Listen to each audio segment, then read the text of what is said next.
ஒரே ஒரு ஊர்ல ஒரு ராஜா இருந்தார். அவரு ஒரு வித்தியாசமான ராஜா. எந்த வகையில வித்தியாசமானவர்னு கேட்டா, மக்கள் கிட்ட வரி வசூல் பண்றதுல கொஞ்சம் வித்தியாசமானவர். மற்ற மன்னர்கள் மாதிரி ஒரு நேரடியா வரி வசூல் பண்றது இல்ல, கொஞ்சம் மறைமுகமா அதை பண்ணுவார். அது எப்படின்னா, ஒவ்வொரு குடிமக்களுக்கும் மாசம் ஒரு மரக்கால் நெல்லு, மக்கள் கொடுக்கறது இல்ல, ராஜா மக்களுக்கு கொடுப்பார் ஒரு மரக்கால் நெல்ல.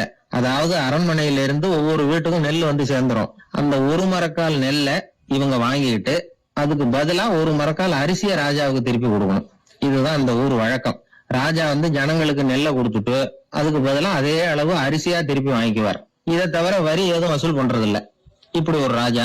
இது மேம்போக்கா பாக்குறதுக்கு ஏதோ சாதாரணமா தெரிஞ்சாலும் குடிமக்கள் ரொம்பவும் கஷ்டப்பட்டாங்க. ராஜா கொடுக்கற நெல்லையும் அரிசியாக்கணும், அதோட இன்னும் ஒரு பாதி அரிசி அவங்க சேர்த்தும் கொடுத்தாகணும். மக்கள் வந்து ராஜாவை திட்ட ஆரம்பிச்சுட்டாங்க. இந்த ராஜா எப்ப சாவார் அப்படின்னு எதிர்பார்க்க ஆரம்பிச்சுட்டாங்க. ஏன்னா ரொம்ப கஷ்டப்படுத்துறாரு அப்படின்னு. பல பேர் அந்த ஊர்ல வீட்டை காலி பண்ணிவிட்டு வெளி தேசத்துக்கு போட்டாங்க. இங்க காலம் தள்ளுறது ரொம்ப கஷ்டம்னு. மக்கள் எதிர்பார்த்தது மாதிரியே நடந்தது. அந்த மன்னன் நோய் வந்து படுத்த படுக்கை ஆயிட்டான். ராஜா அப்படி சாக கிடக்குறாருன்னு தெரிஞ்சும் மக்கள் யாருமே வந்து பாக்கல. எப்படி பாப்பாங்க? அவர் தான் எப்ப போவாருன்னு பாத்துக்கிட்டு இருக்கிறாங்களே. என்னை ஏன் யாருமே வந்து பார்க்க மாட்டேங்கிறாங்க நம்ம குடிமக்கள்ல அப்படின்னு மந்திரி கிட்ட கேட்டார் ராஜா. நம்ம ஊர்ல மக்கள் எங்க இருக்காங்க பாக்குறதுக்குன்னாரு அவரு. ஏன் என்னாச்சு அவங்களுக்குன்னு கேட்டார்.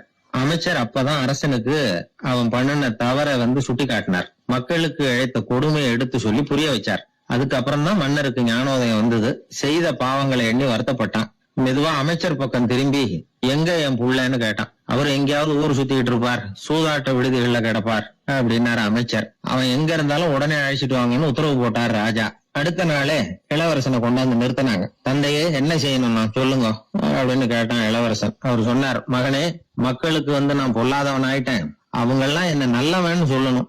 அப்படி அவங்கள சொல்ல வைக்க வேண்டியது உன்னோட பொறுப்புன்னார். தந்தையே, நீங்க வந்து கவலைப்படாதீங்க, உங்களை ரொம்ப ரொம்ப நல்லவர்னு மக்கள் சொல்லும்படியாக நான் செய்யறேன் அப்படின்னா பையன். அதுக்கப்புறம் கொஞ்ச நாள்ல பையன் பட்டத்துக்கு வந்தான்.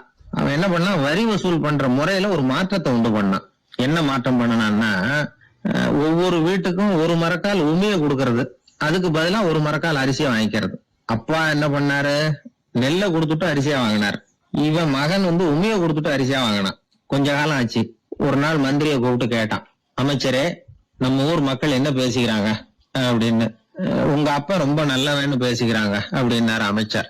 எப்படி இருக்கு பாருங்க, இவன் பண்ற கொடுமையில அப்பங்கார ரொம்ப நல்லவன் ஆயிட்டான். அதாவது இளவரசனை விட பழைய மன்னரே ரொம்ப நல்லவர், ரொம்ப பாதி கஷ்டம் தான் இது முழு கஷ்டம்ங்கிறது மாதிரி ஆயிட்டுது. எப்படியோ அப்பாவுக்கு கொடுத்த வாக்க புள்ள காப்பாத்தி விட்டான். அதாவது மன்னர் ரொம்ப நல்லவர்னு சொல்ல வைக்கிறேன்னு தானே சொன்னான், அதே மாதிரி சொல்ல வச்சுட்டான். இந்த காலத்துல இது மாதிரி அப்பாவுக்கு உதவுற பிள்ளைகள் உண்டு. ஒரு பிள்ளையாண்டான்னு சொன்னா, நான் எங்க அப்பாவுக்கு ரொம்ப ரொம்ப உதவியா இருக்கிறேன் அப்படின்னா. அப்படியா, உங்க அப்பாவுக்கு ரொம்ப உதவியா இருக்கிறியா அப்படின்னா, உங்க அப்பா என்ன செஞ்சிட்டு இருக்காருன்னு கேட்டேன். சும்மாதான் இருக்கிறார் அப்படின்னா அவன். சும்மா இருக்கிறதுக்கு இவன் உதவியா இருக்கிறானா? இப்படி இருக்கிறாங்க. அதாவது நல்லவன் அப்படின்னு பேர் வாங்குறது ரொம்ப கஷ்டம். அதை வந்து எந்த வகையில வாங்கணும்னு முடிவு பண்றதுதான் முக்கியம். அதனால வாழ்க்கையில நாம வந்து மன்னரா இருந்தாலும் சரி, சாதாரண மக்களா இருந்தாலும் சரி, நல்லவன் அப்படிங்கிற பேர் வாங்குறது ரொம்ப முக்கியம். அப்படி நல்லவன்கிற பேர் வாங்கிட்டா வாழ்க்கை ரொம்ப சுலபமா அமையும்.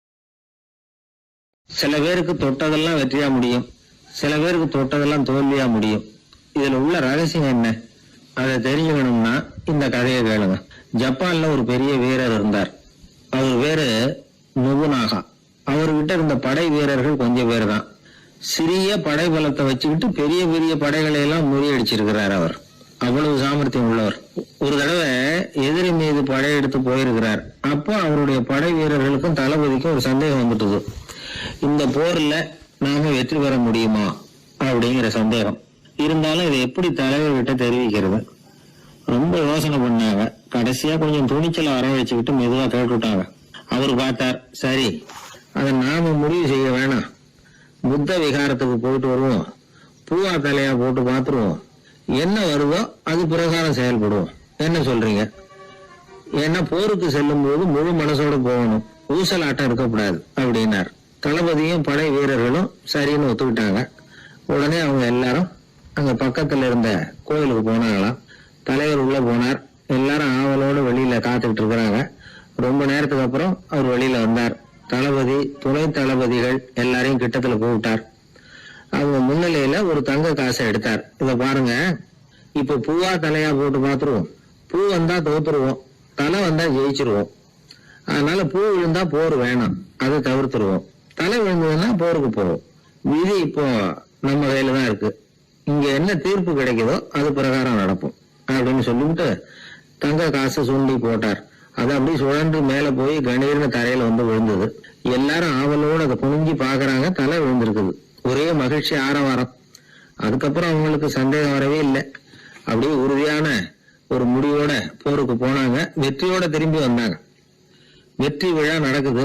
தளபதி பேசுறார்.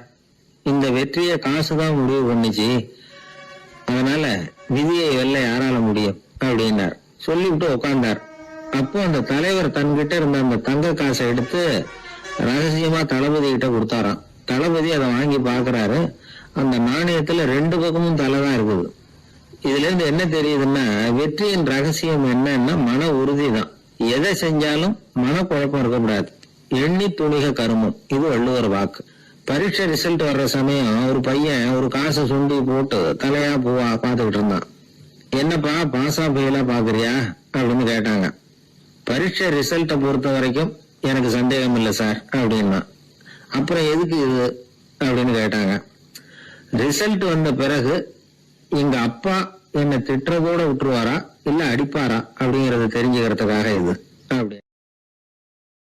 உழைப்பும் நேர்மையும் உயர்வதற்கு வழிகள். அதை விட்டுட்டு உட்கார்ந்த இடத்துல இருந்துகிட்டு உயர போகணும் அப்படின்னு ஆசைப்படக்கூடாது. பல பேர் அப்படிதான் கற்பனை பண்றாங்க. அந்த கற்பனையிலேயே பாதி வாழ்க்கை ஓடி போடுது. உழைப்புங்கிற வழியையும் நேர்மைங்கிற வழியையும் ஒதுக்கி விட்டு குறுக்கு வழியில ஓட நினைக்கிறவங்க குப்புற விழுந்துடுறாங்க. எந்த தொழிலை நாம செய்தாலும் சரி, அந்த தொழிலுக்குரிய பெருமையை நாம புரிஞ்சுக்கிட்டு அதுல ஈடுபடணும். அப்படி இல்லாம என்ன சார் போகுது, இந்த தொழிலை மனுஷன் செய்வானா அப்படி புலம்பிக்கிட்டு இந்த தொழிலையே செஞ்சுட்டு இருக்கிறவங்க நம்மள பல பேர் உண்டு. செய்யும் தொழிலே தெய்வம் அப்படின்னு சொல்றாங்கல்ல. அப்படி சொல்றது எதுக்காக? அந்த அளவுக்கு அதுல ஒரு ஈடுபாடு வேணுங்கிறதுக்காகத்தான். ஒரு பெரிய மலைப்பகுதி, அந்த மலை அடிவாரத்துல ஒரு சிற்பி உட்கார்ந்து ஒரு சிலையை வடிச்சுக்கிட்டு இருக்கிறான். கையில ஒரு சின்ன உளிய வச்சுக்கிட்டு ஒரு பெரிய கருங்கல் பாறையை கொஞ்சம் கொஞ்சமா உடைச்சுக்கிட்டு இருக்கான். ஒரு சிற்பத்தை வடிக்கிறதுங்கிறது அவ்வளவு உன்னதமான ஒரு தொழிலா? எல்லாராலையும் முடியுமா அது? அப்படி இருந்தும் அந்த சிற்பிக்கு மன நிறைவில்லை. அவன் நினைக்கிறான், இந்த கடுமையான வெயில்ல உட்கார்ந்து வேலை செய்யறது எவ்வளவு கஷ்டம். நாம ஒரு சிற்பியா இருக்கிறதுனால தானே சூரியன் கடுமையான வெப்ப கதிர்களை நம்ம மேல வீசுறான். நாமளே அந்த சூரியனா இருந்துட்டா இந்த கஷ்டம் இருக்காதே. நம்மளை கஷ்டப்படுத்துறவன் நம்மளை விட வலிமை உள்ளவன், அதனால நாம அவனா மாறி விடுறதுதான் நல்லது அப்படின்னு அந்த சிற்பி யோசனை பண்ணான். அவன் எண்ணம் உடனே நிறைவேறிட்டுது. இயற்கைங்கிற மாபெரும் சக்தி அவனை ஒரு சூரியனா மாத்திவிட்டது. சிற்பி இப்போ ஒரு சூரியனா மாறினான். இனிமே இந்த உலகத்துல நம்மளை விட வலிமை உள்ளவன் வேற யாரும் கிடையாது அப்படின்னு நினைக்க ஆரம்பிச்சுட்டான். அவனுக்கு மகிழ்ச்சியா இருந்தது. அந்த மகிழ்ச்சி அதிக நேரம் நீடிக்கல. ஏன்னா கொஞ்ச நேரத்துல ஆகாயத்துல கரிய மழை மேகங்கள் அப்படியே சூழ்ந்து வந்தது. சூழ்ந்து வந்த மேகங்கள் சூரியனை மறைக்க ஆரம்பிச்சது. இப்போ சூரியனா இருந்த அந்த சிற்பி நினைச்சு பாக்குறான், என்ன இது என்னையே இந்த மேகம் மூடி மறைக்குதுன்னா அது என்னை விட பெரிய ஆளாதான் இருக்கணும். அதனால இனிமே நாம சூரியனா இருக்கக்கூடாது, நாம மேகமா தான் இருக்கணும், அதுதான் கௌரவம் அப்படின்னு நினைக்க ஆரம்பிச்சிட்டான். இப்பவும் பாருங்க, இயற்கை அவனுடைய ஆசையை நிறைவேற்றி வச்சுது. சூரியனா இருந்த சிற்பி மேகமா மாறினான். வான வீதியில அப்படி உல்லாசமா வர ஆரம்பிச்சான். அந்த உல்லாசமும் அதிக நேரம் நீடிக்கல. எதிரில பார்த்தா பிரம்மாண்டமான மலைகள் வழியை அடைச்சிட்டு நிக்குது. வேகமா வந்த மேகம் மலையில மோதிக்கிட்டுது. அந்த மலையை தாண்டி அப்பால செல்ல முடியல. இப்போ அந்த மேகம் நினைக்குது, நாம எந்த தடையும் இல்லாம அந்தரத்துல மிதந்து வர்றோம். நம்மையே போக விடாம தடுக்குதுன்னா அந்த மலைக்கு எப்பேற்பட்ட வலிமை இருக்கணும். இனிமேல நாம மேகமா இருந்த பிரயோஜனம் இல்ல, இருந்தா மலையா இருக்கணும், அதுதான் பெருமை அப்படின்னு நினைக்க ஆரம்பிச்சான். இப்பவும் பாருங்க, இயற்கை அவனுடைய ஆசையை நிறைவேற்றி வச்சது. மேகமா இருந்த சிற்பி மலையா மாறினான். பெரிய மலை பூமிக்கும் வானத்துக்குமா நின்றுகிட்டு இருக்கு. இனிமே நமக்கு எந்த கவலையும் இல்லை அப்படின்னு நினைச்சது அந்த மலை. இப்படி நினைச்சுக்கிட்டு இருந்த வேளையில அந்த மலையோட காலடியில அடிவாரத்துல ஏதோ சத்தம் கேட்டது. என்ன சத்தம் இது அப்படின்னு சொல்லி அந்த மலை மெதுவா குனிஞ்சு பார்த்துதான். பார்த்தா அங்க ஒரு மனுஷன் தன்னுடைய கையில உளிய வச்சுக்கிட்டு மலையை கொத்திக்கிட்டு இருக்கிறான். ஏதோ ஒரு சிற்பத்தை வடிக்கிறதுக்காக அவன் முயற்சி பண்ணிட்டு இருக்கிறான். இப்போ அந்த மலை நினைச்சுதான், மலையே ஒருத்தன் உடைக்கிறான்னா அவன் எப்பேற்பட்ட வலிமை உள்ளவனா இருக்கணும். இனிமேலும் மலையா இருந்த பிரயோஜனம் இல்ல, மனுஷனா மாறணும், அதுதான் சரி அப்படின்னு நினைச்சுதான் அந்த வினாடியே அந்த மலை ஒரு மனுஷனா மாறிச்சு. அவன் கையில ஒரு உளி, பழையபடியே ஒரு கருங்கல் பாறையை கொத்த ஆரம்பிச்சான். அந்த ஆள் பழைய நிலைமைக்கு வந்துட்டான். இந்த கதையிலிருந்து நாம தெரிஞ்சுக்க வேண்டியது என்னன்னா, தன்னுடைய உண்மையான பலம் என்னங்கிறது தெரியாமலே தாவி தாவி தடுமாறிக்கிட்டு இருக்கிறான் மனுஷன் அப்படிங்கிறது தான். இனிமேலாவது அதை புரிஞ்சுக்கணும். நாம அதுவா மாறணும்னு நினைக்கிறது தப்பு, நாம இருக்கணும் அப்படின்னு நினைக்கிறது தான் உண்மை, அதுதான் சரி. அந்த சிற்பி என்னென்னோ கற்பனை பண்ணி கடைசியில மறுபடியும் சிற்பியாகவே வந்து சேர்ந்தான் பாருங்க. அதனால நம்முடைய உண்மையான பலம் என்ன அப்படிங்கறத தெரிஞ்சுக்கிட்டு நடந்துகிட்டோம்னா வாழ்க்கையில எப்பொழுதும் வெற்றி நிச்சயம். ஒரு தடவை கலைவாணர் NS கிருஷ்ணன் பேராசிரியர் கல்கியை சந்திச்சு பேசிக்கிட்டு இருந்தாராம். கலைவாணர் கல்கியை பார்த்து, எனக்கு கதை எழுத ஆசையா இருக்கு, எப்படி எழுதுறதுன்னு கேட்டாராம். கதை எழுதுறதுக்கு 4 மை வேணும்னாராம் கல்கி. அப்படியா, அப்படின்னா என்னென்ன கலர் மை அப்படின்னு கேட்டிருக்காரு கலைவாணர் சிரிச்சுக்கிட்டே. நான் சொன்னது கலர் மை இல்ல, அது வேற மை. அதாவது கதை எழுதுறதுக்கு தேவைப்படுகிற 4 மை எதுன்னா, 1 திறமை, 2 பேணாமை, 3வது தனிமை, 4வது பொறுமை அப்படின்னாராம். உடனே கலைவாணர், உங்க யோசனை அருமை அப்படின்னாராம். அதுதான் கலைவாணர். பொதுவா எழுத்தாளர்கள் எழுதுற மாதிரி நடந்துக்கிறது இல்ல, ஆனா கலைவாணர் என்ன சொல்லுவாரோ அதே மாதிரி நடந்துக்குவார். எல்லாருக்கும் எல்லாம் கிடைக்கணுங்கிற கருத்தை சினிமா படங்கள்ல வலியுறுத்துவார். அதே மாதிரி நடைமுறை வாழ்க்கையிலேயும் எல்லாருக்கும் எல்லாமே கொடுப்பார். பணம், பதவி, புகழ் இப்படி எதுவுமே இல்லாத ஒரு சாதாரண மனுஷனா இருந்தா கூட இவர் மனுஷனுக்கு கொடுக்கற மரியாதையில கொஞ்சமும் குறைச்சல் இருக்காது. இந்த குணம் சாதாரணமா எல்லாருக்கும் இருக்கிறது இல்ல. அவரு சினிமா தியேட்டருக்கு போய் சினிமா பாக்குறது வழக்கம். அவரு வந்திருக்கிறாருங்கிறது தெரிஞ்சா போதும், வெளியில பிச்சைக்காரங்க வந்து கூடிடுவாங்க. இது அவருக்கு தெரியும். வெளியில நம்மளை நம்பி ஒரு கூட்டம் காத்துக்கிட்டு இருக்குமேன்னு நினைப்பாரு. உடனே ஒரு 100 ரூபா நோட்டை கொடுத்து சில்லறையா மாத்திட்டு வர சொல்லுவார். படம் முடிஞ்சு வெளியில வர்றப்போ சில்லறையோட வருவார். எல்லாருக்கிட்டையும் கொடுத்துருவார். ஏன்னா எல்லாரும் தேடிட்டு வருவாங்க அவரை.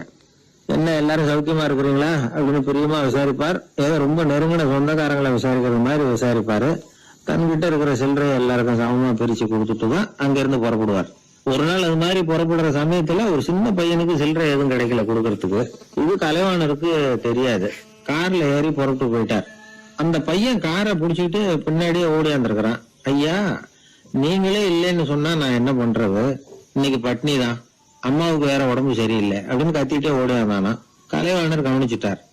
உடனே காரை நிறுத்த சொன்னார். இறங்கினார். அந்த சின்ன பையனை கட்டி பிடிச்சுக்கிட்டு, என்ன மன்னிச்சுக்கப்பா, நான் கவனிக்காம வந்துட்டேன் அப்படின்னு சொல்லி அழ ஆரம்பிச்சுட்டாராம். இன்னொரு தடவை இதே மாதிரி ஒரு தியேட்டர்ல இருந்து வெளியில வந்திருக்கிறார். ஒரு ஆள் அவர்கிட்ட வந்து நின்றுருக்கார். அவர் கொடுக்கறதுக்கு இவர்கிட்ட பணம் இல்ல. பணம் இல்லையாப்பா அப்படின்னாராம். உங்ககிட்டயே இல்லையா அப்படின்னாராம் அவரு. கலைவாணருக்கு மனசு ரொம்ப சங்கடமா போச்சு. உடனே புறப்பட்டு வீட்டுக்கு போனார். அங்க இங்க தேடி பார்த்து அங்க இருந்த கொஞ்சம் நெஞ்ச சில்லறையை எடுத்தார். காரு டிரைவரை கூப்பிட்டார். தியேட்டர் வாசல்ல நின்றுகிட்டு இருந்த ஆசாமியோட அங்க அடையாளங்களை சொன்னார். காரை எடுத்துட்டு போய் அந்த ஆளை கண்டுபிடிச்சு இந்த காசை கொடுத்துட்டு வா அப்படின்னு அனுப்பி வச்சாராம். பிச்சை போடுறதுக்காக காரை அனுப்புனதாக வேற யார பத்தியாவது நீங்க கேள்விப்பட்டிருக்கிறீங்களா? அவர் ஒரு வித்தியாசமான மனிதர், வித்தியாசமான கலைஞர்.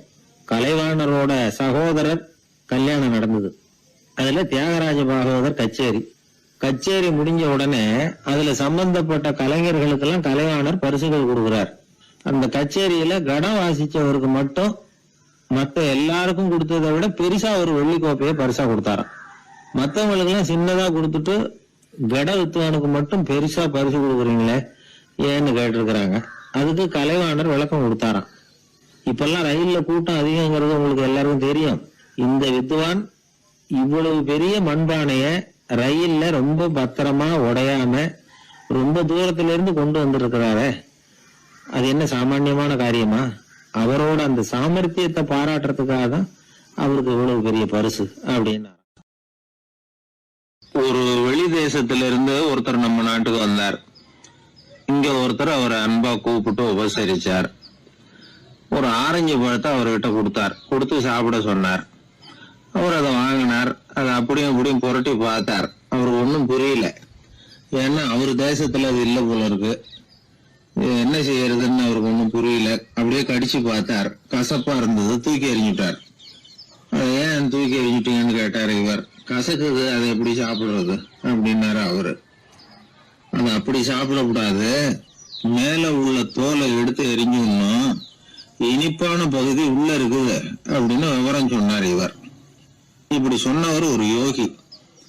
வாழ்வின் வெளிப்பக்கத்திலேயே இருந்துகிட்டு இருந்தா கசப்பான பிரச்சனைகளையே சந்திக்க வேண்டியிருக்கும். உள்பக்கத்துக்கு போகணும், அப்பதான் அங்க இருக்கிற இனிப்பை உணர முடியும் அப்படிங்கிறார் அந்த யோகி. நாமெல்லாம் 2 வகையான வாழ்க்கை வாழறோமா.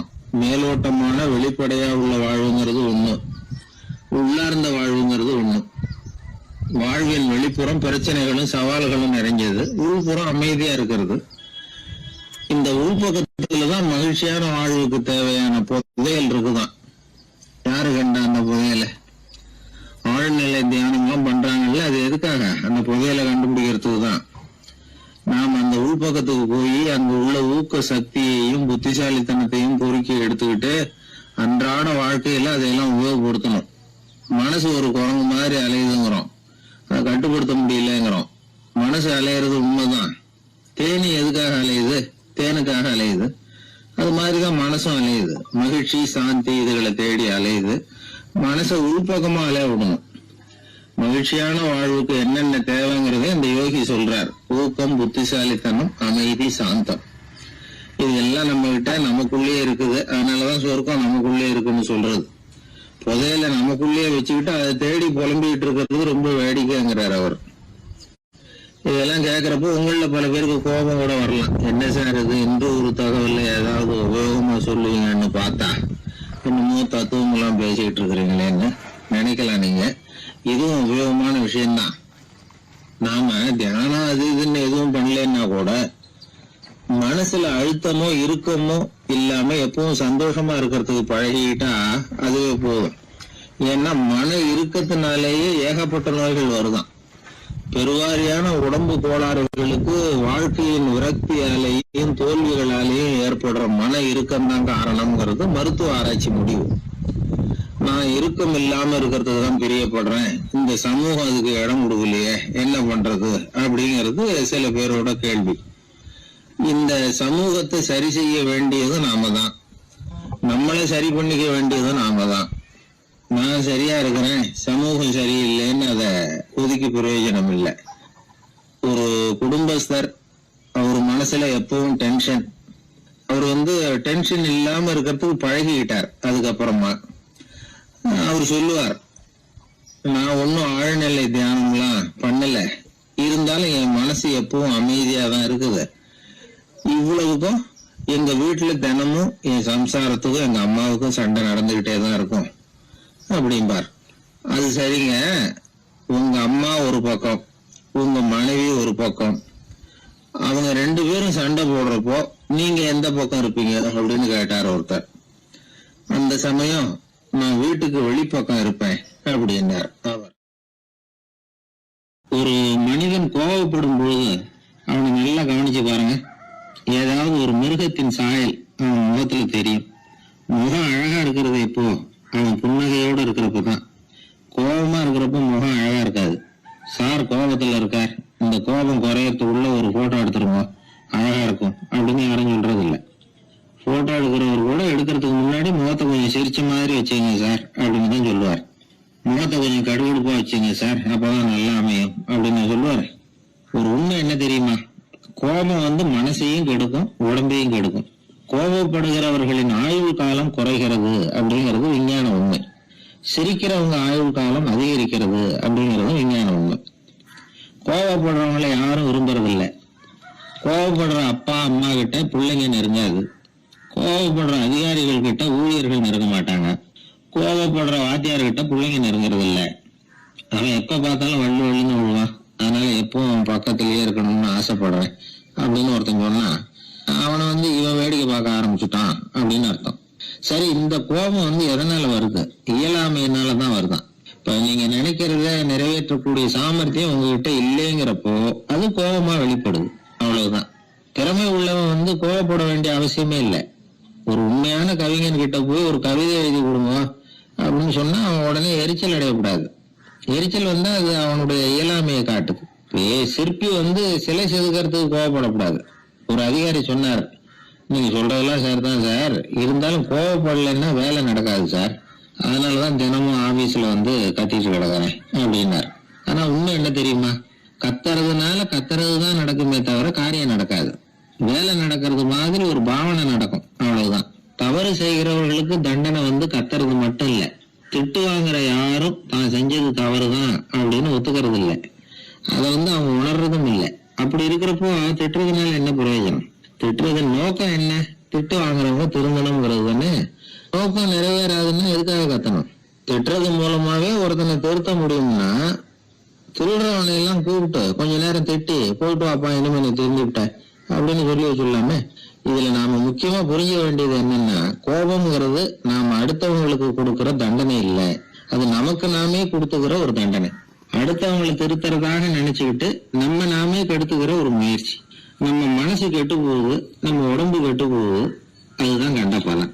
நம்ம ஆள் ஒருத்தன் சொன்னா, நான் கோபம் வந்துட்டுன்னா அதை மனிதர்கள் மேல காட்ட மாட்டேன் சார், அவங்கள திருத்த முடியாதுன்னு எனக்கு தெரியும் அப்படின்னா. வேற என்ன பண்ணுவேன் அப்படின்னு கேட்டேன். பாத்திரங்கள் பேர்ல காட்டுவேன், வீட்டுல இருக்கிற பாத்திரங்களை எல்லாம் எடுத்து வெளியில வீசி எறிவேன் அப்படின்னா.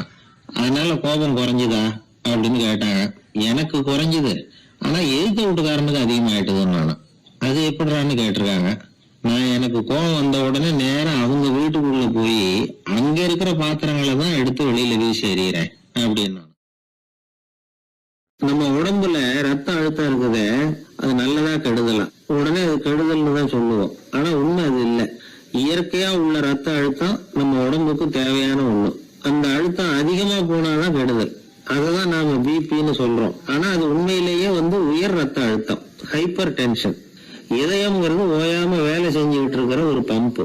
இதயம் சுருங்கி ரத்தத்தை பம்பு செய்யறப்போ ரத்த அழுத்தம் கூடுதலா இருக்கும். இதுக்கு பேரு சிஸ்டாலிக் பிளட் பிரஷர் அப்படின்னு பேர். இதயம் விரிந்த நிலைக்கு திரும்புறப்போ ரத்த அழுத்தமும் குறையுது. இதுக்கு பேரு டயஸ்டாலிக் பிளட் பிரஷர் அப்படின்னு பேர். இப்படி இது மாறி மாறி இருக்கும். இந்த பிபி 140 90 எல்லாம் சொல்றாங்கல்ல, இதுதான். சீரா இருக்க வேண்டிய ரத்த அழுத்தம் ஒரு அளவுக்கு மேல அதிகரிச்சுட்டா ஆபத்து ஆரம்பம்னு அர்த்தம். சரி, இந்த உயர் ரத்த அழுத்தம் உண்டாகிறதுக்கு என்ன காரணம்? இதனாலதான் இது வருதுன்னு ஒரு காரணத்தை குறிப்பிட்டு சொல்ல முடியாது. ஆனா வம்சாவளி காரணம், ரொம்ப டென்ஷனான சூழ்நிலையில வேலை செய்யறது, உடம்பு குண்டா இருக்கிறது, இதெல்லாம் இந்த ஹை பிபிக்கு துணை செய்யுது. அப்படிதான் எடுத்துக்க வேண்டியிருக்குது. இது கிருமியினால ஏற்படுற வியாதி இல்லை, உடம்புல ஏற்படுற ஒரு பழுது, அவ்வளவுதான். 40 வயசுக்கு மேலதான் பொதுவா இது பாதிக்கும். அதெல்லாம் சரி, ஒருத்தருக்கு உயர் ரத்த அழுத்தம் இருக்குது, அதை கட்டுப்படுத்துறதுக்கு வழி ஏதாவது உண்டா அப்படின்னா உண்டு. மருந்து கொடுத்தும் சரி பண்ணலாம். மருந்து இல்லாத சிகிச்சை முறைகளும் இருக்குது. இப்ப மருந்து சாப்பிடுறதுன்னா டாக்டர் கிட்ட போயிடலாம். அதுக்கு இப்ப சுமாரா 30 விதமான மருந்துகள் இருக்குதான். மருந்தோட உடல் கட்டுப்பாடும் மனக்கட்டுப்பாடும் சேர்ந்ததுன்னா ரொம்ப விசேஷம். அது இருக்கட்டும், மருந்து இல்லாம நாம செய்ய வேண்டியது என்ன, அதை தெரிஞ்சுக்குவோம். முதல்ல சீரான உடற்பயிற்சி, வாக்கிங் ரொம்ப நல்லது. மனசை அமைதிப்படுத்துறதுக்கு யோகாசனம், ஆழ்நிலை தியானம், இது மாதிரியான பயிற்சிகள் நல்லது. ஒரு காலத்துல யோகாசனம் பண்ணுங்க, தியானம் பண்ணுங்கன்னு சொன்னா ஒரு மாதிரியா பார்த்தாங்க. இப்ப மருத்துவ நிபுணர்களே அதெல்லாம் ரொம்ப அவசியம்தான் அப்படின்னு சொல்றாங்க. இன்னொரு அதிசய சிகிச்சை முறை இப்ப வழக்கத்துக்கு வந்திருக்குது, பயோ ஃபீட்பேக் அப்படின்னு பேரு. மூளையின் அழுத்த அலைகளை பதிவு பண்ணி அதை மறுபடியும் உடம்புக்குள்ள செலுத்தி இந்த ரத்த அழுத்தத்தை சீராக்கி போனாங்க. சில பேருக்கு இந்த ஹை பிபி பார்டர் லைன்ல இருக்கும், அவங்களுக்கெல்லாம் மருந்துகள் அவசியம் இல்லை. வாழ்க்கை முறையில சில மாற்றங்களை பண்ணிக்கிட்டாவே போதும். பிஹேவியரல் மாடிஃபிகேஷன்ஸ் சொல்றாங்க. அது எப்படின்னா, பரபரப்பான வாழ்க்கை முறையை தவிர்க்கணும். புகை பிடிக்கிற பழக்கம், மது அருந்தும் பழக்கம், இதெல்லாம் இருந்தா விட்டுடணும். சாப்பாட்டுல உப்பை குறைக்கணும். கொழுப்பு சத்து ஆகாரங்களை குறைச்சிக்கணும். முடிஞ்சா விட்டுடலாம். குடும்பத்துல ஏற்கனவே யாருக்காவது ஹை பிபி இருந்தா சந்ததிகள் ஜாகிரதையா இருக்கணும். நடுத்தர வயசு அடைஞ்சவங்க அப்பப்ப அந்த பிபி செக் பண்ணிக்கிறது நல்லது. டாக்டர் சொல்றத நம்மள பல பேர் சரியாவே கேட்கறது இல்லை, அதனாலதான் இடைஞ்சல். ஒரு ஆளு பிபின்னு சொல்லி டாக்டர் கிட்ட போனான். உடம்பு குண்டா இருக்கு, அதை குறைக்கணும், முதல்ல தினமும் உடற்பயிற்சி பண்ண அப்படின்னாரு. சரின்னு சொல்லிட்டு வந்தான், செஞ்சான். கொஞ்ச நாள் கழிச்சு மறுபடியும் டாக்டர் கிட்ட போனான். என்னப்பா எக்ஸசைஸ் பண்ணியா அப்படின்னு கேட்டார். தினமும் பண்ணேன் டாக்டர்னா. என்ன பண்ணேன்னு கேட்டார்.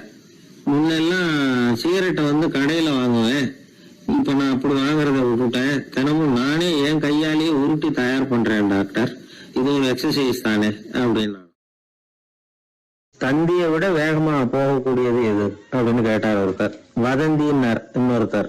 அவர் அப்படி சொன்னதுல ஒன்னும் தப்பு இல்ல. வதந்தி வேகமா பரவறதுக்கு என்ன காரணம்? 1க்கு 2 மிகைப்படுத்தி சொல்ற மனுஷ சுபாவம் ஒரு காரணம், சொல்றத அப்படியே நம்புறது இன்னொரு காரணம். எப்பொருள் யார் யார் வாய் கேட்கணும் அப்பொருள் மெய்ப்பொருள் காண்பது அறிவு அப்படின்னாரு வள்ளுவர். யாரு எதை சொன்னாலும் அதை அப்படியே நம்ப கூடாது, அறிவு வேலை செய்யணும். அதுல எந்த அளவுக்கு உண்மை இருக்குது அப்படின்னு கண்டுபிடிக்கணும். முக்கியமான பொறுப்புல உள்ளவங்களுக்கு இது ரொம்ப முக்கியமா தேவைப்படுகிற ஒரு தகுதி. ஒரு நாட்டுல ஒரு சாதாரண ஆள் ஒருத்தன் இருந்தான். அவன்கிட்ட ஒரு கழுதை இருந்தது, ரொம்ப பிரியமா வளர்த்தான். அவனுக்கு அது ரொம்ப நெருக்கமான நண்பன். வேற மனுஷங்க யாரும் கிடைக்கல போல இருக்குது.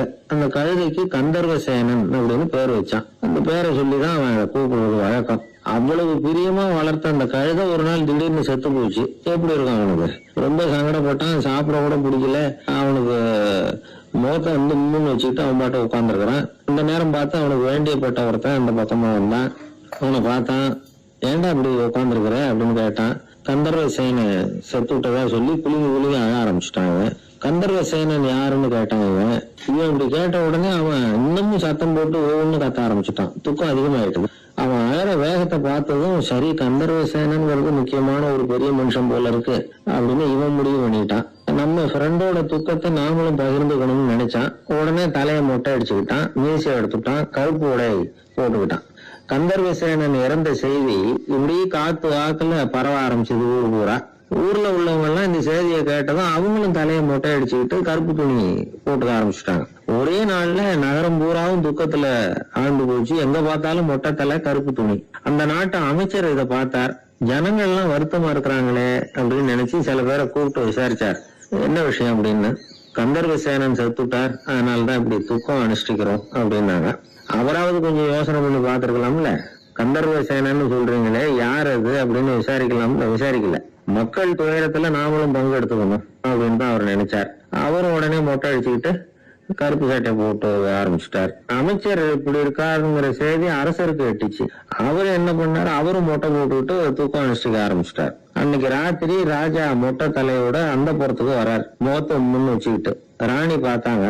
என்னங்க இது, என்ன விஷயம், உங்க துக்கத்துக்கு என்ன காரணம்னு கேட்டாங்க.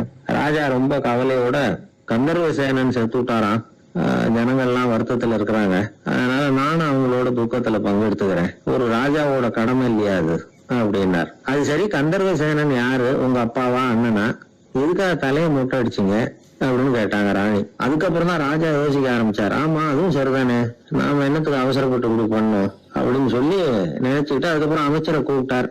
அப்புறம் விவரம் கேட்டார். யாருங்க இது கந்தர்வசேனங்கிறது யாருன்னு கேட்டார். அவரும் அதுக்கப்புறம் தான் யோசிக்க ஆரம்பிச்சார்.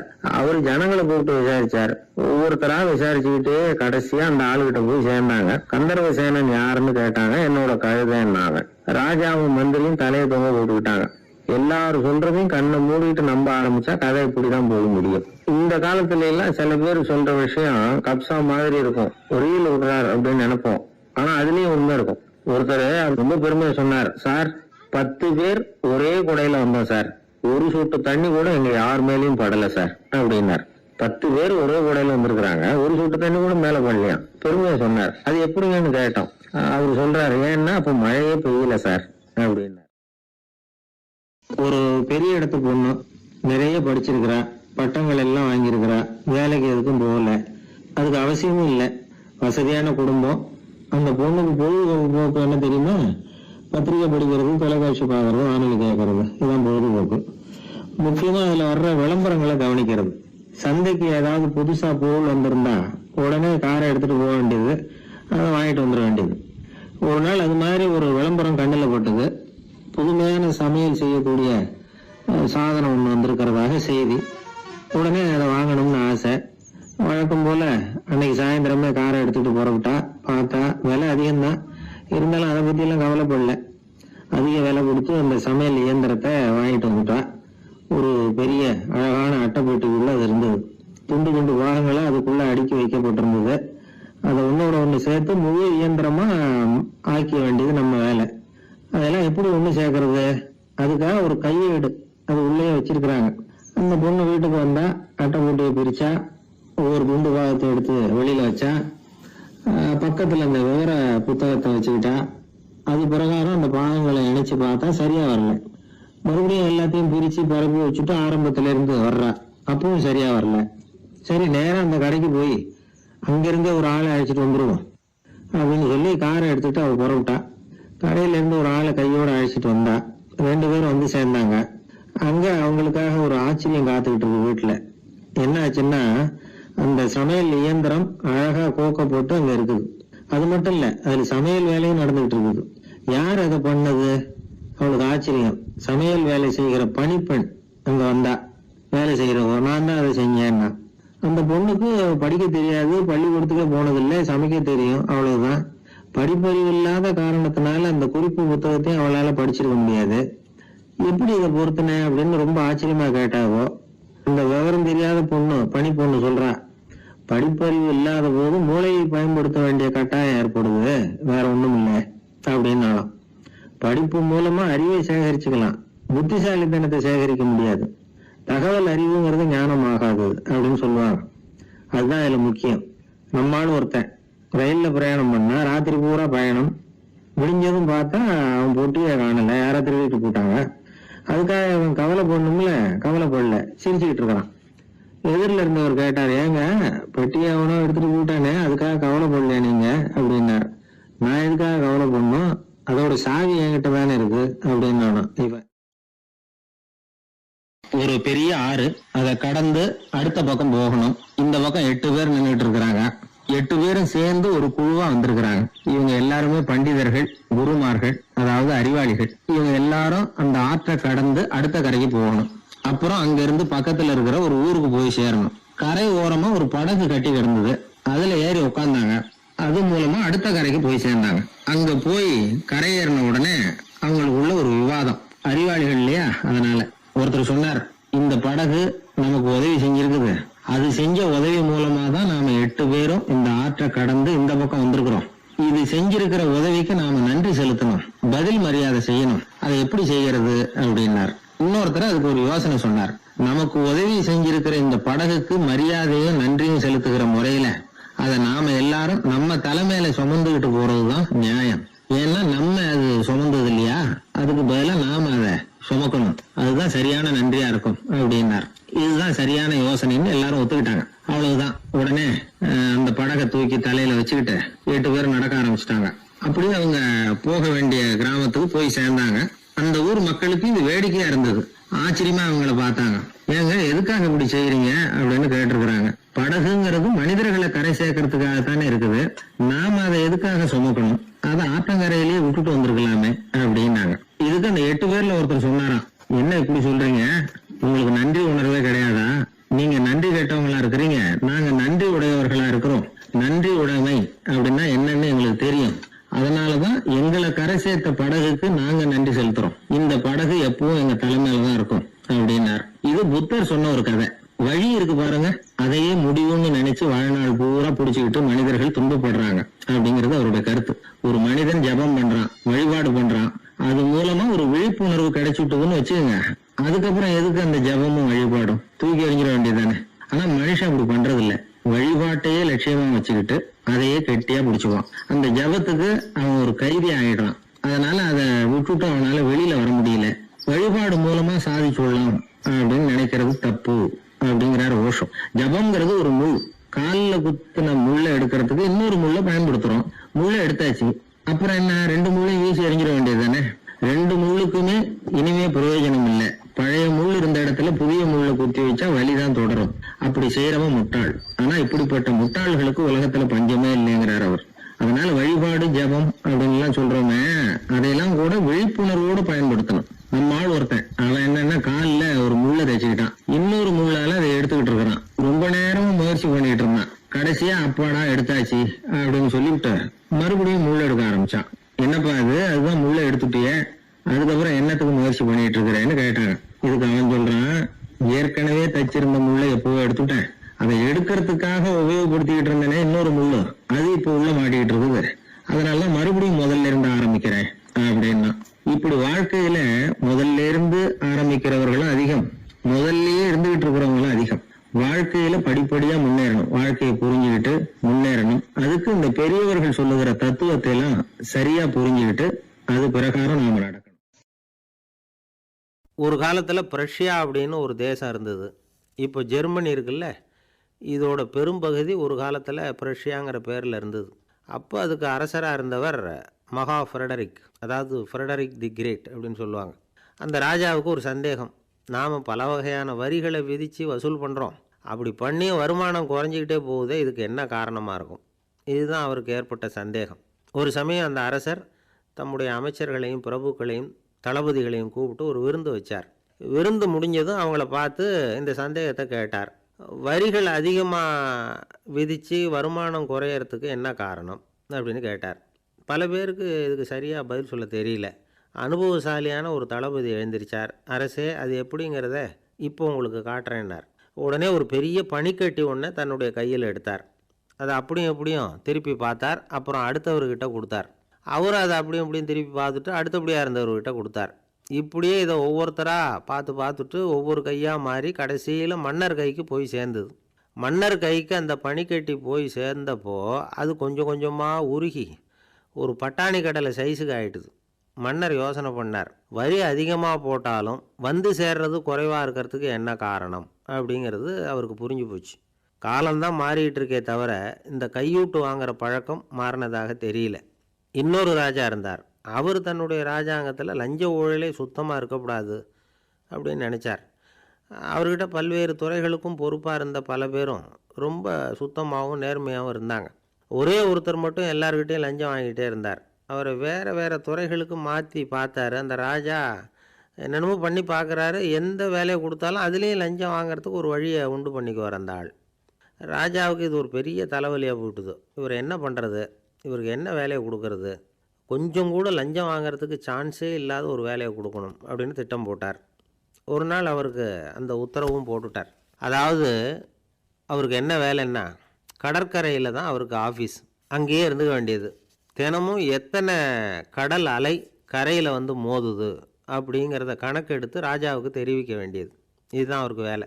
பேசாமல் அலையை எண்ணிட்டு உட்காந்துருக்கிட்டோம், அப்போவாவது அவர் லஞ்சம் வாங்குகிற சந்தர்ப்பம் இல்லாமல் போயிடும் அவருக்கு அப்படின்னு நினச்சார் ராஜா. இந்த ஆள் கடற்கரைக்கு போய் டியூட்டியில் ஜாயின் பண்ணிக்கிட்டார். ஒரே மாதத்தில் அங்கே சொந்தமாக ஒரு பிரம்மாண்டமான மாளிகை கட்டிவிட்டார். ராஜாவுக்கு இது பெரிய ஆச்சரியமாக போச்சு. அலையை என்ற வேலையில் அந்த ஆள் எப்படி பணம் சம்பாதிச்சார் அப்படின்னு விசாரித்து பார்த்தார் அக்கம் பக்கத்தில். அந்த ஆள் என்ன பண்ணியிருக்கிறாருன்னா, கடற்கரையில் போய் பொறுப்பை ஏற்றுக்கிட்ட உடனே அங்கே இருந்த மீனவர்கள்கிட்ட எல்லாம் இந்த கரையில் வந்து ஒரு நாளில் வந்து மோதுகிற அலைகள் எத்தனை அப்படின்னு கேட்டிருக்காரு. அது எப்படிங்க தெரியும்னு இருக்காங்க அவங்க. தினமும் அந்த எண்ணிக்கை தெரியணும். நம்ம ராஜாவுக்கு தினமும் அறிக்கை அனுப்பணும், டெய்லி ரிப்போர்ட்டு. தவறுனா நீங்கள் இந்த கடலில் போய் மீன் பிடிக்கிறதுக்கு ராஜாவோட அனுமதி கிடைக்காது அப்படின்ட்டுருக்காரு. உடனே மீனவர்களும் பயந்து போட்டாங்க. கடலுக்கு போகிறதுக்கு அனுமதி இல்லைன்னா பட்டினி கிடக்கிறது மாதிரி ஆகிடுமே. மெதுவாக அந்த ஆளுகிட்ட போனாங்க. காதோட காதாக சொன்னாங்க, ஐயா, எங்களால் வந்து கடல் அலையை வந்து எண்ண முடியாது. தினமும் எங்களால் முடிஞ்சதை உங்களுக்கு பணமாக கொடுத்துட்றோம். நீங்கள் தான் ராஜா கிட்ட சிபாரிசு பண்ணி நாங்கள் தொடர்ந்து மீன் பிடிக்கிறதுக்கு அனுமதி வாங்கி கொடுக்கணும் அப்படின்னு வேண்டிக்கிட்டாங்க. பணம் தினமும் வந்து சேர ஆரம்பிச்சுட்டுது. பதவியில் மற்ற பதவியோட இந்த பதவி எவ்வளவோ மேல் அப்படின்னு நினச்சிட்டான் அந்த ஆள். அது மட்டும் இல்லை, தயவு பண்ணி என்னை இந்த இடத்த விட்டு மாற்றி விடாதீங்க சார் அப்படின்னு வேற கேட்க ஆரம்பிச்சிட்டானா. எனக்கு இது மட்டும்தான் சார் தெரியும், இதை தவிர வேறு எதுவும் தெரியாது அப்படின்னு சொல்லிக்கிட்டே காலம் தள்ளுறவங்க ரொம்ப பேர். அவங்கெல்லாம் கஷ்டப்பட வேண்டியிருக்கும். ஒருத்தர் தன்னுடைய தொழிலில் ரொம்ப கெட்டிக்காரராக இருக்கலாம்.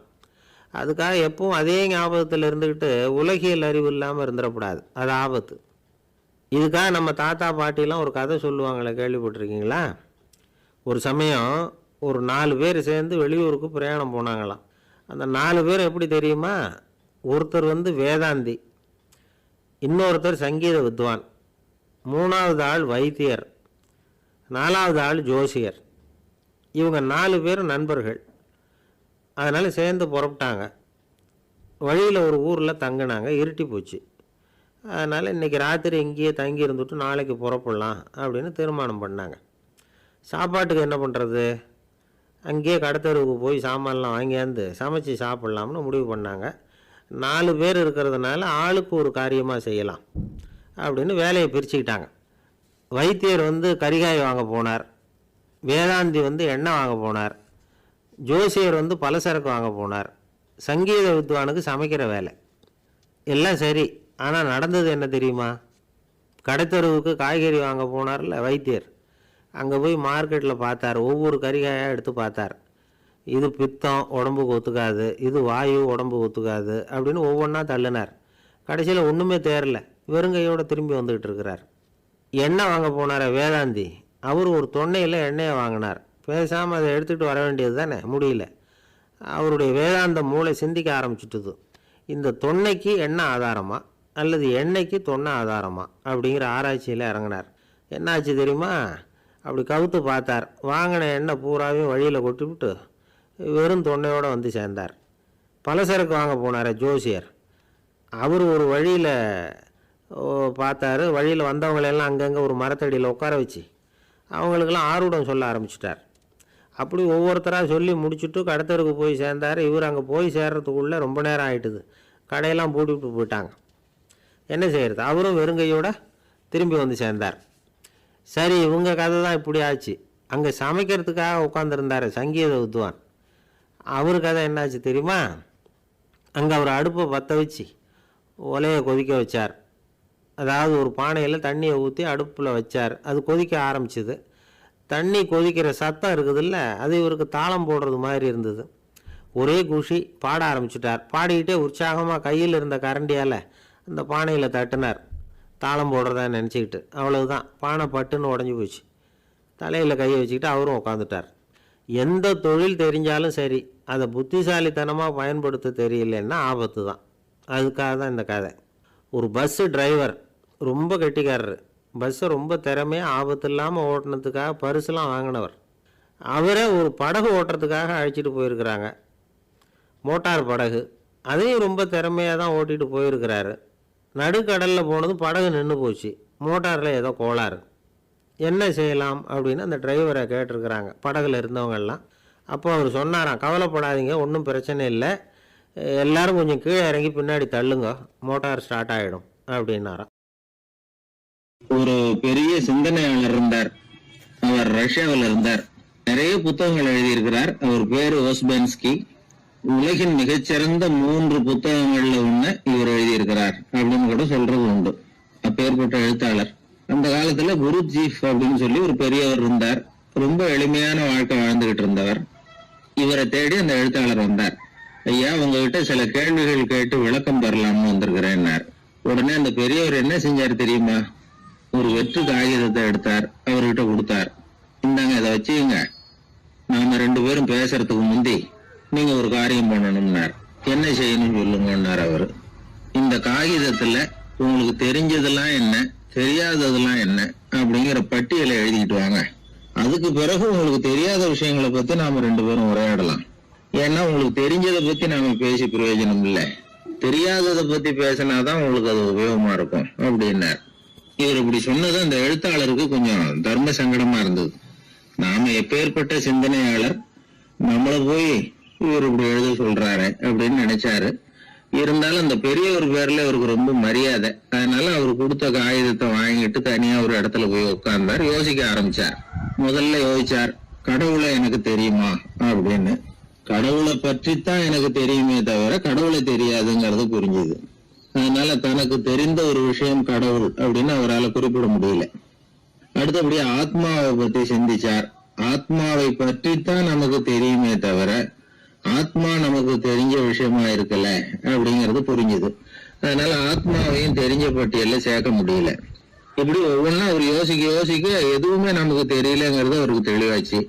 நேரம் எழுந்திரிச்சு அந்த பெரியவர்கிட்ட போனார். ஐயா, உங்களை சந்திக்கிற வரைக்கும் எவ்வளவோ விஷயங்கள் எனக்கு தெரிஞ்சிருக்கிறதாக நினைச்சேன். ஆனா உங்ககிட்ட நிறைய கேள்விகள் கேட்கணுங்கிற ஆர்வத்தோட தான் வந்தேன்.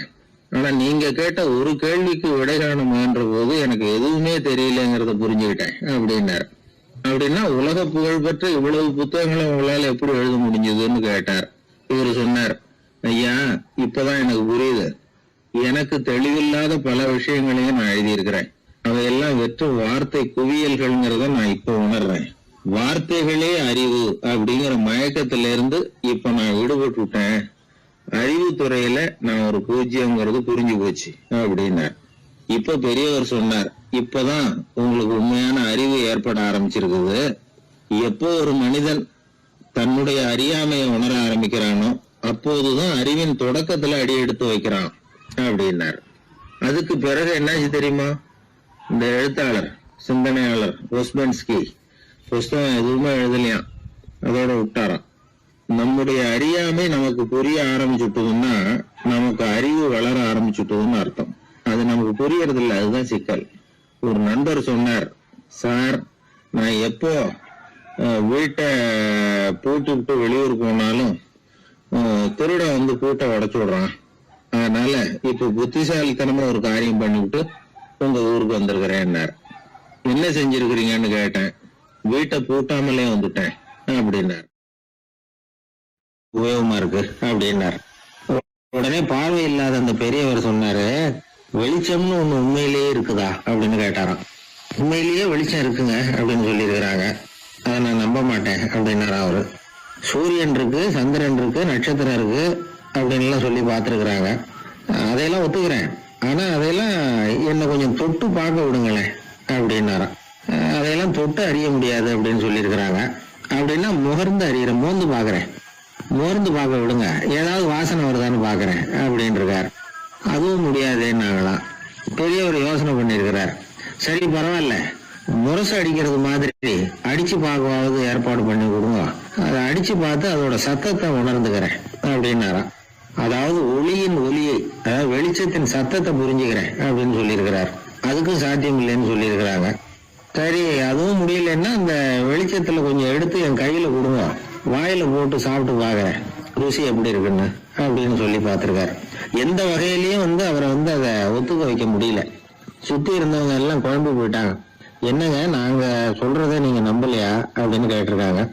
என்னுடைய 4 புலன்களுக்கும் புலப்படாத ஒண்ண நான் மாயை அப்படிங்கிறேன். நீங்க என்ன அவமானப்படுத்துறதுக்காக இப்படி சொல்றீங்கன்னு நினைக்கிறேன். ஏதோ உங்களுக்கு எல்லாம் பார்வைன்னு ஒண்ணு இருக்கிறதாகவும் அது எனக்கு இல்லைங்கிறதாகவும் சொல்லி என்ன நீங்க அவமதிக்கிறீங்க அப்படின்னார். தர்க்க சாஸ்திரத்துல மேதையான அந்த பெரியவர். சுத்தி இருந்தவங்க பார்த்தாங்க, வெளிச்சம் இருக்குங்கிறத இவர் நம்பணும், இவரை நம்ப வைக்கணும் அப்படின்னா அது புத்தரால தான் முடியும் அப்படின்னாராம் ஒருத்தர். சரி அவர்கிட்டயே போவோம் அப்படின்னு சொல்லி எல்லாரும் அவர்கிட்ட போய் சேர்ந்தாங்க. விவரத்தை சொன்னாங்க. புத்தர் சிரிச்சாராம். எப்படிப்பட்டதுன்னு நான் நினைக்கிறேனோ, அதாவது உண்மை, அப்படித்தான் அவரும் நினைக்கிறார். எதையும் அனுபவபூர்வமா உணர்ந்தாதான் நம்ப முடியும். ஒளிய அனுபவித்து அறியாத வரையில அது இருக்கிறதா இல்லையா அப்படிங்கிற கேள்விக்கு இடம் கிடையாது.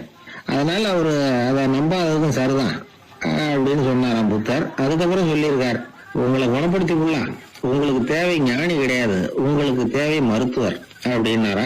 ஒரு டாக்டர் கிட்ட அழைச்சிட்டு போயிருக்கிறாங்க. பார்வை கிடைச்சிட்டுது. வெளிச்சத்தை கண்டதும் அவர் மகிழ்ச்சி அடைஞ்சார், புத்தரை வணங்கினார். நான் வாதம் பண்ணேன், நீங்க எதிர்வாதம் பண்ணல, என்னுடைய பிரச்சனை மருத்துவரால் தான் தீரும் அப்படின்னு சொல்லி எனக்கு பார்வை கிடைக்க செஞ்சீங்க அப்படின்னாராம்.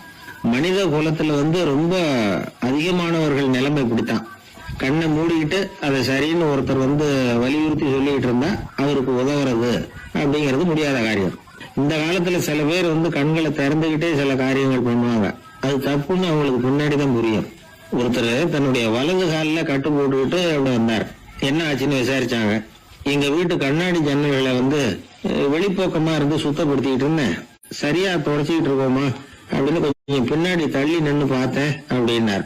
அதுக்கும் உங்க கால் உடஞ்சதுக்கும் என்ன சம்பந்தம்னு கேட்டாங்க. நான் குடியிருந்தது 4வது மாடியாச்சே அப்படின்னாராம். ஊர்ல ஒரு மன்னர் இருந்தார். அவரு பக்கத்து தேசத்து மேல படையெடுக்கணும்னு நினைச்சுக்கிட்டு இருந்தார். அதையும் தன்னுடைய நாட்டோட சேர்த்துக்கணுங்கிற ஆசை. எப்போ படையெடுக்கலாம்னு யோசிச்சுக்கிட்டு இருந்தார். இப்படி யோசிச்சுக்கிட்டு இருந்த சமயத்துல ஒரு பெரியவர் அவரை தேடிட்டு வந்தார். அவர் அடிக்கடி வருவார், அவர்கிட்ட பேசிக்கிட்டு இருப்பார். இப்போ அப்படித்தான் வந்தார். என்ன மன்னா யோசனைன்னாரு. இவர் தன்னுடைய யோசனையை சொன்னார். இந்த சமயத்துல மன்னருக்கு தாகம் எடுத்தது, தண்ணி குடிக்கணும் போல இருந்தது. உடனே அங்க இருந்த ஒரு அரண்மனை பணியாளரை கூப்பிட்டார். போய் கொஞ்சம் தண்ணி கொண்டு வாப்பா அப்படின்னார். அந்த பணியாளர் போனார், ஒரு கோலையில தண்ணி கொண்டு வந்தார். ராஜா கிட்ட நீட்டினார். ராஜா அதை வாங்கி குடிக்கிறதுக்காக வாய்கிட்ட கொண்டுட்டு போனார். அந்த நேரம் பார்த்து மன்னா கொஞ்சம் பொறுங்கன்னார் இந்த பெரியவர். ஆவலோட குடிக்க போன மன்னர் அப்படியே நிறுத்திக்கிட்டு பெரியவரை பார்த்தார். இப்ப அந்த பெரியவர் சொன்னார், மன்னா இப்போ உங்களை விட வலிமை உள்ள ஒரு சக்தி உங்களுக்கு தண்ணி கொடுக்க மறுத்துடுதுன்னு வைங்க, உங்களை குடிக்க விடாம தடுத்துடுது அப்படின்னா இப்ப இந்த ஒரு கோவல தண்ணீரை என்ன விலை கொடுத்து வாங்குவீங்க அப்படின்னு கேட்டார். இப்ப எனக்கு இருக்கிற தாகத்துக்கு என்னுடைய அரசாங்கத்துல பாதியையாவது கொடுத்து இந்த தண்ணியை வாங்குறதுக்கு தயங்க மாட்டேன்னார் அவர். சரி, இப்ப அந்த தண்ணியை குடிங்கன்னார் பெரியவர். மன்னர் ஆவலோட அந்த தண்ணியை குடிச்சு முடிச்சார். அதுக்கப்புறம் கொஞ்ச நேரம் தன்னுடைய படையெடுப்பு பத்தி சொல்லிட்டு இருந்தார். கொஞ்ச நேரம் கழிச்சு மறுபடியும் அந்த பெரியவர் கேட்டார், மன்னா, இப்போ நீங்க ஒரு கோவல தண்ணீரை குடிச்சு முடிச்சிட்டீங்க. இப்ப அந்த தண்ணீர் உங்க உடம்பு விட்டு வெளியில வரக்கூடிய பாதை அடப்பட்டு போச்சு அப்படின்னு வச்சுங்க. அதை வெளியேற்றுவதற்காக நீங்க எவ்வளவு செலவழிப்பீங்க அப்படின்னு கேட்டார். மன்னர் யோசனை பண்ணார். அப்படி ஒரு நிலைமை ஏற்பட்டு போச்சுன்னா என்னுடைய அரசாங்கம் பூராவையும் அதுக்கு ஈடா தர்றதுக்கு கூட தயங்க மாட்டேன்னார். இப்ப அந்த பெரியவர் சொன்னார், எந்த அரசாங்கத்தின் மதிப்பு ஒரு கோவல தண்ணீர் அளவுக்கு கூட இல்லையோ அந்த அரசாங்கத்தை அடையணுங்கிற பேராசையில மனிதர்கள் தங்களுடைய சகோதரர்கள் கூடவே சண்டை போட்டுக்கிறாங்களே, அதுல ஏதாவது அர்த்தம் இருக்குதா அப்படின்னாராம். மன்னருக்கு இப்பதான் அர்த்தம் புரிஞ்சுதான். மனசுல தெளிவு உண்டாச்சு. தன் மனசுக்குள்ள உண்டான வெறிய வரட்டை அடிச்சு விட்டார். அதுக்கப்புறம் நிம்மதியா ஆட்சி புரிஞ்சார். இப்படி ஒரு கதை. உயிருக்கு என்ன விலை கொஞ்சம் யோசனை பண்ணி பாருங்க. ஆனா அது இப்ப எவ்வளவு மலிவா போட்டுது, அதையும் யோசனை பண்ணி பாருங்களேன். ஆசை பேராசையா மாறுது, அப்புறம் அது வெறியா ஆகுது, அதுக்கப்புறம் பைத்தியம் முடியுது. இந்த காலத்து மனிதர்களுக்கு 2 விதமான பைத்தியம் முடிச்சிருக்கிறதாக ஒரு பெரியவர் சொல்றார். ஒண்ணு பணம், இன்னொன்னு அதிகாரம். இதெல்லாம் எவ்வளவு காலத்துக்கு நீடிக்கும்? ஒரு சர்வாதிகார நாட்டுல 3 பேர் ஜெயில இருட்டு அறையில பேசிட்டு இருக்கிறாங்க. நீ எப்படி இந்த ஜெயிலுக்கு வந்த அப்படின்னு ஒருத்தர் கேட்டாராம். இந்த நாட்டு ராஜாவை ஆதரிச்சு நான் பிரச்சாரம் பண்ணினேன், அதனால கூட்டத்துல தகராறு வந்துட்டு கலவரமா போச்சு, அதுக்கு நான் தான் காரணம்னு அரெஸ்ட் பண்ணி இங்க கொண்டாந்து போட்டாங்க அப்படின்னாரா அவரு. சரி, நீ எப்படி இங்க வந்த அப்படின்னு இன்னொருத்தரை பார்த்து கேட்டிருக்காரு. நான் இந்த நாட்டு ராஜாவை எதிர்த்து பிரச்சாரம் பண்ணேன், அதனால கலவரம், அரெஸ்ட் பண்ணி கொண்டாந்து போட்டாங்கன்னார். சரிப்பா, நீ எப்படி அங்க வந்த அப்படின்னு 3வது ஆளை பார்த்து இவங்க கேட்டாங்களாம். இதுக்கு அந்த ஆள் மெதுவா வெளிச்சத்துக்கு நான் தான் இந்த நாட்டு ராஜா அப்படின்னா. அங்க ஒரு முனிவர் இருந்தார். சுவாமி, என்ன ஆசீர்வாதம் பண்ணுங்க, எனக்கு ஏதாவது புத்தி சொல்லுங்க அப்படின்னா. அவர் ஆசீர்வாதம் பண்ணார். அதுக்கப்புறம் சொன்னார், மகனே, நீ எந்த காரியத்தை செஞ்சாலும் செய்யறதுக்கு முன்னாடி ஒரு தடவை அதனால ஏற்படக்கூடிய விளைவுகளை நல்லா யோசிக்கணும். உன் மனசுக்கு அது சரின்னு தெரிஞ்சா மட்டும் அதை செய்யணும் அப்படின்னார். அரசன் அவர் சொன்னதை அப்படியே மனசுல வாங்கிக்கிட்டான். அவர் காலடியில விழுந்து வணங்கினான். 100 பொற்காசுகளை அவர் காலடியில வச்சுட்டு திரும்பினான். அமைச்சர் இதை கவனிச்சார். என்ன இது, நம்ம அரசர் இவ்வளவு ஏமாளியா இருக்கிறாரு, இந்த ஒரு சாதாரண யோசனை சொன்னதுக்கு 100 பொற்காசுகள் கொடுத்துட்டாரு. அமைச்சர் இப்படி நினைக்கிறது அவர் முகத்தை பார்த்ததுமே அரசனுக்கு புரிஞ்சுட்டுது. இருந்தாலும் அதை பத்தி ஒன்னும் கேட்டுக்கல. 2 பேரும் திரும்பி அரண்மனைக்கு சேர்ந்தாங்க. அதுக்கப்புறம் அந்த அரசன் என்ன பண்ணான் தெரியுமா? காட்டுல முனிவர் சொன்ன அந்த புத்திமதியை ஒரு கல்லுல கல்வெட்டா செதுக்கானான். தன்னுடைய அறையில எல்லாரும் கண்ணிலையும் படும்படியாக அப்படி ஒரு இடத்துல பதிச்சு எல்லாரும் பாக்குறது மாதிரி பண்ணிவிட்டான். இப்போ அந்த அமைச்சருக்கு ஆச்சரியம், என்ன இது, நம்ம மன்னருடைய அறியாமையை புரிஞ்சுக்கவே முடியலையே, இத போய் கல்லுல செதுக்கி வைக்கணுமா, பேர்பட்ட அறிவுரையாது அப்படின்னு நினைச்சார். கொஞ்ச நாள் ஆச்சு. ஒரு நாள் அந்த மன்னருக்கு கடுமையான வயிற்று வலி. உடனே அரண்மனை வைத்தியரை கூப்பிட்டார். அவர் சேர்ந்தார். மன்னரை சோதிச்சு பார்த்தார். கொஞ்ச நேரம் இப்படியே படுத்துருங்க, நான் எங்க வீட்டுக்கு போய் இதுக்கு பொருத்தமா ஒரு மருந்து தயார் பண்ணிட்டு வரேன் அப்படின்னு சொல்லிட்டு ஓடினார். மருந்தோட திரும்பி அவர் வந்த சமயத்துல மன்னர் ஒரு கட்டில கண்ணூர் படுத்திருக்கிறார். பக்கத்துல யாரும் இல்ல. வைத்தியர் வந்தார். ஒரு சின்ன கோப்பையில கொஞ்சம் மருந்தை ஊத்தினார். அப்படியே அங்க சுத்தி முத்தி பார்த்தார். ஏதோ ஒரு பொடியை அதுல கலந்தார். கலந்து எடுத்துக்கிட்டு மன்னரை நெருங்கினார். கொஞ்சம் யோசனை பண்ணார். அப்புறம் திரும்பி போனாரு. கையில இருந்த மருந்து அப்படியே கீழே கொட்டிட்டு வந்தார். அந்த கோப்பையை நல்லா கழுவி சுத்தம் பண்ணிவிட்டு மறுபடியும் கொஞ்சம் மருந்து ஊத்திட்டு வந்தார். அதுக்கப்புறம் மன்னா அப்படின்னு சொல்லி மெதுவா கூப்பிட்டாரு. இவர் எழுந்திரிச்சார். அப்புறம் இவரு சொன்னார், மன்னர், வைத்தியரே, நான் கண்ணை மூடிக்கிட்டு இருந்தாலும் அப்பப்ப கவனிச்சுக்கிட்டு தான் இருந்தேன். முதல்ல எதையோ கலந்தீங்க, அப்புறம் அதை கொட்டுக்கிட்டு வேற என்ன விஷயம், உண்மையை சொல்லுங்க அப்படின்னு மிரட்டினார். வைத்தியர் மிரண்டு போட்டார். அப்படியே மன்னருடைய காலில் விழுந்தாரு. அதுக்கப்புறம் உண்மையை சொன்னார். மகாராஜா, உங்களுடைய படை தளபதி உங்களை கொல்றதுக்காக சதி பண்ணார். விஷம் கலந்து கொடுக்கும்படியாக சொன்னார். வெகுமதி நிறைய தர்றேன்னார். நானும் சரின்னு சொல்லிட்டு இங்க வந்தேன். அவர் கொடுத்த விஷப்பொடியை மருந்துல கலந்தேன். எடுத்துக்கிட்டு உங்ககிட்ட வந்தப்போ எதிரில நீங்க வச்சிருக்கிற அந்த கல்வெட்டு வாசகம் கண்ணில போட்டது. எந்த காரியத்தை செஞ்சாலும் அதோட விளைவுகளை பத்தி யோசிக்க சொல்லிச்சு அந்த வாசகம். யோசனை பண்ணினேன்.